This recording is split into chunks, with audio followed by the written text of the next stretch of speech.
come in, introduce myself, provide privacy. I do hand hygiene and I done some gloves. I identify the patient. I ask the guardian or parent the patient's name and date of birth, and I match it up with the information on the ID bracelet. I explain the procedure. I'm going to do a pediatric assessment. I do like a general survey of the body, make sure the legs and the arms are symmetrical. I do see if they got appropriate hygiene, see what the effect of they are. Are they irritable, happy, sad?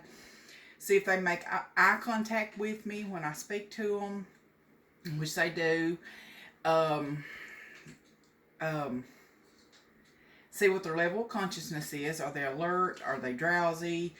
Are they asleep? I see if their activity level is appropriate for their age, which it is. Then I see if they're verbal and if they respond to verbal and touch stimuli appropriate for their age, which they do. Okay. Then I move on to their head. I see if there's any lumps, bumps, or bruising, if they have got good hair distribution, which they do. I see if their ears, their eyes, their nose, and their mouth is symmetrical. It is. Also, age consideration, their anterior fontanelle should be closed between 12 and 18 months, and their posterior between 2 and 4 months. So starting at their ears, I see if there's any discharge. I note the size and the shape, and if they got low set ears, which could be they could have that's a sign of having Down syndrome. And the pinna, if they're less than 3 years old, you pull the pinna down and back. If they're more than 3 years old, you pull it up and back. Okay, I go to their eyes. I make sure there's no discharge. I make sure the sclera is white, the conjuva is pink. I do perla, which is pupils are equal and reactive and responsive to light and accommodating. I do the pupil size. I note the pupil size. I go to the nose. I make sure there's no drainage. I make sure the nares are patent. I go in the mouth. I make sure that the mucous membranes is pink and moist. The uvula is in midline. The palate is fused together. I notice the teeth, see if they're appropriate for the age, see if there's any loose teeth. The permanent teeth should start coming in between at 6 to 7.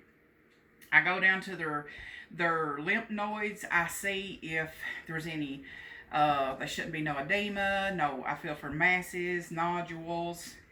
And I do the carotid artery pulses. You only do them one at a time. And anytime I do any pulses, I check for rhythm, strength, quality, and symmetry. And they should be +2 bilaterally. Okay, I've done that. Now, as I move down the body, I'm going to do like a general assessment of the skin. I check for the color. You do this front and back. I check for the color. I palpate for moisture, temperature, turgor. You do it at the clavicle and on the palm. I notice if there's any lesions, abrasions, lacerations, and I do the location and the size of them. And I notice about the hair distribution on the body, if it's normal, and I check the nails for the color and condition. All right, I check the apical heart rate for 1 full minute. Okay, and then I assess the chest. You do that. I assess the chest, the respiratory, front and back. Okay, I check for symmetry of the chest, expansion. If it's symmetrical, I check and see if there's any respiratory distress, like use of accessory muscles, nasal flaring, grunting, or retractions. Okay, and I check the breath sounds in 6 spots. You start here, 2, 3, 4, 5, and 6. Then I do the lateral ones here and here. Then on the back, I'll check them 1, 2, 3, 4, 5, and 6. And you try to keep between the shoulder blades. Okay. I go down to the abdominal and I check. First you inspect, auscultate, and then palpate. Alright. I check the contour, the shape, the symmetry. I listen to bowel sounds in all 4 quadrants. You start at the right lower quadrant, and you listen for hyper or hypoactive bowel sounds.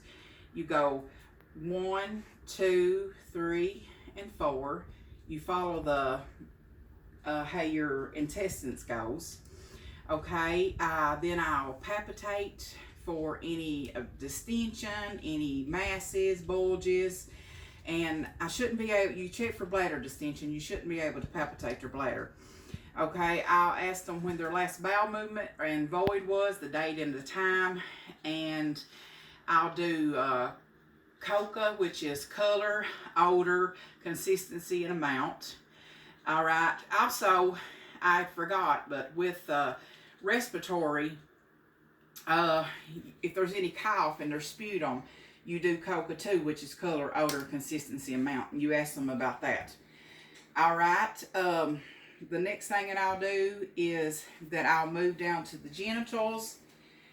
I'll see if there's any growths abnormalities, if there's any discharge. Then, if everything's fine, I will doff my gloves, do hand hygiene, put on new gloves. Now, I'm going to go to the extremities. Okay. I check the muscle for tenderness, the strength, the tone, see if there's any contractures. I do this in all of the extremities. I check the RUM, either passive or active, see if there's any crepitus or pain. I will let them get up and walk so I can assess their gait. I will let them bend over and touch their toes. I'll see if their spine is in midline. I'll notice if for a dimple or a patch of hair, which could be like spina bifida. That's the sign of it. Okay. Next thing I'll do is I will do their capillary refill times. It should be less than 3 seconds. And their toes and their hands, which is good. I will assess their brachial pulses, which is +2. Equal bilaterally. Their radial pulses +2 equal bilaterally. Then I do their femoral, which is +2 equal bilaterally. Their popliteal +2 equal bilaterally. Their post-tibula pulses +2 equal bilaterally, and their pedal pulses, which is +2 equal bilaterally. And then I ask the parents if they've got any questions. I put the bed in lowest position. I put the cowlight within reach.